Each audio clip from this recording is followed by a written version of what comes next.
What changes has this hit TV series made in your life? Not too many, other than the fact that I sleep at night now instead of sleeping in the day as I did when I was working at nightclub. What actually happened? I was working at a nightclub in Los Angeles, and Aaron would have been the producer. Sanford and Son was a hugely popular show that had fans laughing week after week. But behind the funny moments, there were some surprising events and drama. Was it just Fred Sanford's antics, or was there more happening behind the scenes? Let's take a look at the moments that made Sanford and Son so special and the behind-the-scenes stories that made it even more interesting. Sanford and Son was a hit American TV show that first aired on January 14, 1972 on NBC. It ran until March 25, 1977 and was based on a British comedy called Steptoe and Son, which was popular in the UK. NBC created Sanford and Son to compete with CBS's All in the Family, and it quickly became one of the funniest and most memorable shows on TV. The show focused on Fred G. Sanford, a funny but grumpy junk dealer who was always coming up with wild ideas to make money. His son, Lamont, was the more sensible one, trying to keep his dad's plans from getting too out of hand. Their back-and-forth arguments, jokes and catchphrases made audiences laugh for years. The theme song, "The Street Beater," was created by Quincy Jones. Even though the song didn't make the music charts, it became super popular and is still recognized today. You might have heard it on other shows like Scrubs or The Simpsons, or on Quincy Jones' Greatest Hits album. Interestingly, the original plan for Sanford and Son was to feature two Italian men. NBC didn't think a black-led show would succeed. They even tested the show with Italian actors, Paul Sorvino and Barney Hughes, but it didn't work. Thankfully, NBC agreed to go with the original idea, and the rest is history.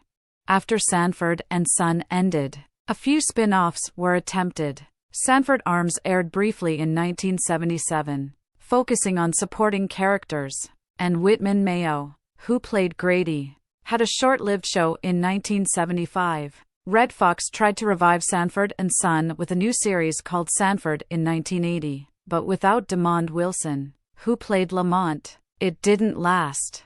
Sanford and Son wasn't just a show. It was a game-changer that opened up new possibilities for black stories on TV. It's a classic that people still remember fondly for its humor, heart, and the unforgettable characters of Fred and Lamont.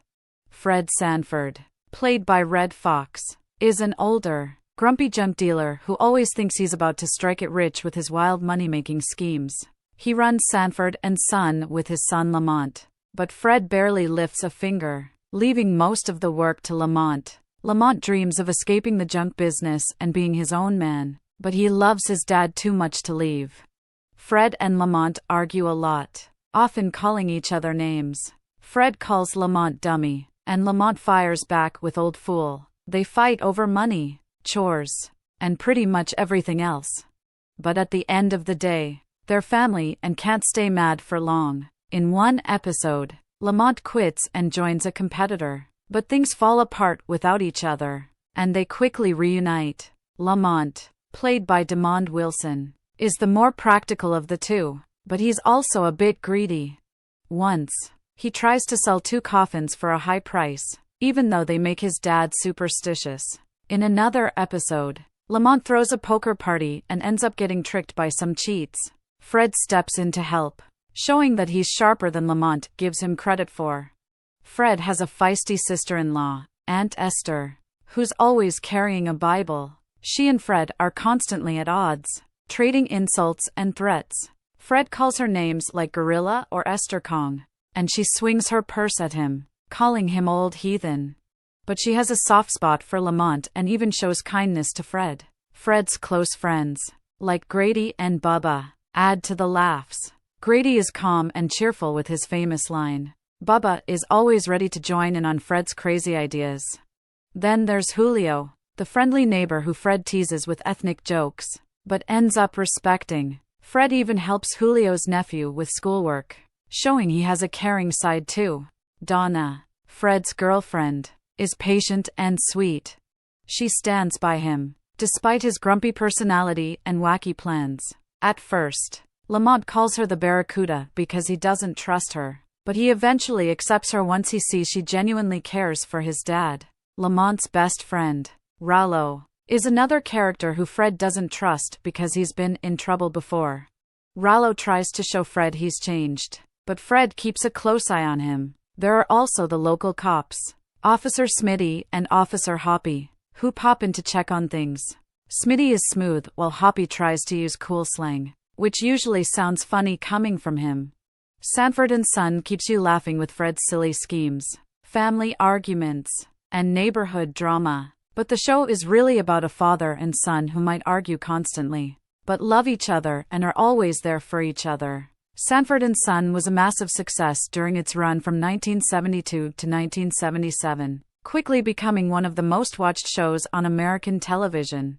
It dominated the ratings, ranking in the top 10 from its very first season. At one point, it was so popular that it knocked out the beloved Brady Bunch from ABC's lineup in 1974. The show reached its highest point in the Nielsen ratings during the 1972 and 1974 seasons, where it was the second most watched show, just behind All in the Family.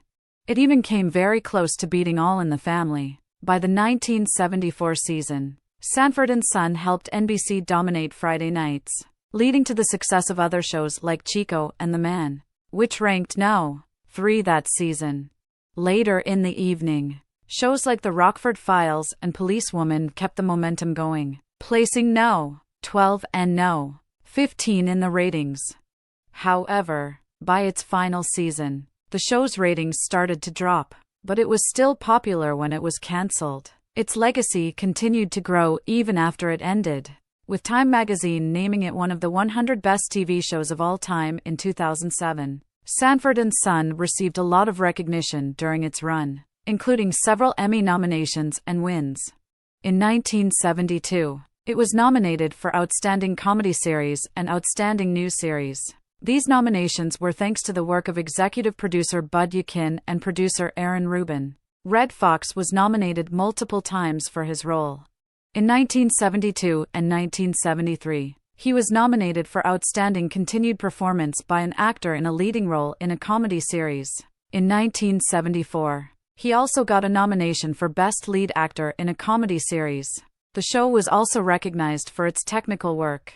In 1976, it was nominated for Outstanding Achievement in Videotape Editing for a series for the episode Earthquake 2, with Ken Denisoff getting credit for editing. Overall, Sanford and Son earned 4 wins and 12 nominations, showing its impact on television. One of the most notable things about Sanford and Son was its diverse cast.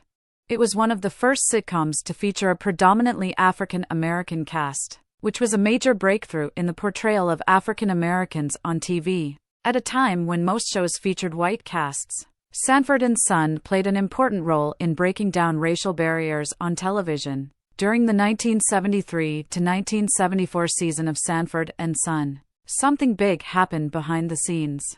Red Fox, who played Fred Sanford, walked off the show. He said it was because of health issues, but really, it was about money. Fox, who was making $19,000 per episode, wanted a bigger deal. He asked for 25% of the show's profits. The producers, Tandem Productions, didn't like that and sued him for $10 million. After some fighting, the issue was finally worked out in June 1974. Fox got a raise to $25,000 per episode, which was the same as All in the Family star Carol O'Connor. He also got 25% of the show's profits, even though Fox wasn't on the set for the first few episodes of season 4. NBC made sure to show his return as the big season premiere. They waited to air the episodes filmed without him, but by 1977, Fox was offered a big deal by ABC to host his own variety show, The Red Fox Comedy Hour. He left Sanford and Son, which was also losing viewers and getting lower ratings. There were rumors that the fight between Fox and NBC wasn't just about money. Some said it had to do with Fox not being happy about his dressing room. Apparently, he was upset that his room didn't have a window, which added to the drama. One of the most controversial moments on the show happened in a courtroom scene. Lamont was contesting a speeding ticket and Fred stood up to represent him, looking at the crowd of black people there for their own tickets. Fred said, "There's enough in here to make a Tarzan movie." This line caused a lot of upset. It was offensive because Fred used a racial slur. Even though the show was known for tackling tough topics with humor, this moment showed how far it sometimes pushed the limits. It made some people uncomfortable and sparked debates about what was acceptable in comedy. The show's set also had some interesting facts. For example, the junk shop Fred Sanford ran was filmed in a building far from the fictional What's neighborhood. "Son, you made an old man happy, and we get $60 besides." "Okay, smart guy. Now just tell me one thing. Where you gonna sleep tonight?" "I'll sleep in your bed." The actual location was in North Hollywood, about 16 miles away. That same building appeared in an episode of Emergency in 1973. Another cool piece of Sanford and Son history is Fred's famous truck. The 1951 Ford F1 became an important part of the show.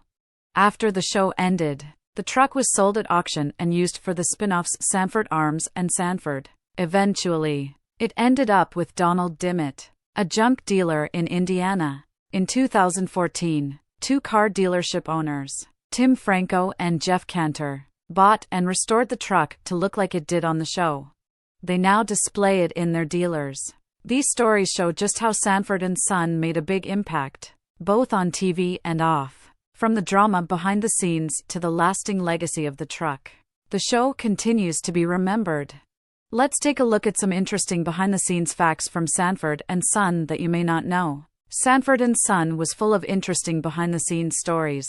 One of the most special relationships on the show was between Redd Foxx and LaWanda Page. The two had been friends since childhood, and when it came time to cast Esther, Fred's sister-in-law, Foxx insisted that Page was the only choice. The producers weren't sure about her because she didn't have much on-camera experience. But Foxx was so firm in his decision that he threatened to quit the show if she wasn't cast. Thankfully, Page got the role, and her character became one of the most memorable on the show. As for the characters of Lamont Sanford and Rolla Lawson, they were best friends on screen, but behind the scenes, the relationship between Demon Wilson and Nathaniel Taylor wasn't as friendly. In a 2015 interview, Wilson admitted that Taylor never really liked him, and the two hadn't spoken since 1977. Wilson joked that their good on-screen chemistry might have been the result of the fact that they were high most of the time. Redd Foxx was also a big fan of the 1930s vocal group The Ink Spot. He loved their music so much that he often sang their songs on the show. However, the rights to those songs were really expensive, and NBC didn't want to pay for them. So, Foxx decided to pay for the rights out of his own pocket, just to include his favorite music on the show.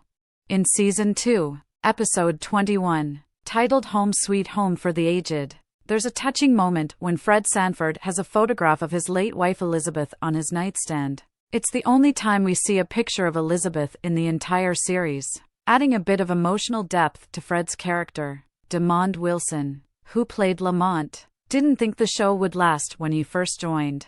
He thought it would just be a quick job for some cash and fame. Wilson didn't expect the show to become so popular. He caught the attention of producer Bud Yukin after a guest appearance on All in the Family in 1971, where he played a burglar. Redd Foxx's transformation into Fred Sanford was all about the shoes. Foxx once said that as soon as he put on those big, heavy shoes, he became Fred Sanford. Without them, he didn't feel like the character. The shoes were a key part of his performance. Fred Sanford's character was named after Redd Foxx's late brother as a tribute to him. Foxx lost his brother 5 years before the show started, so naming Fred after him was his way of honoring him.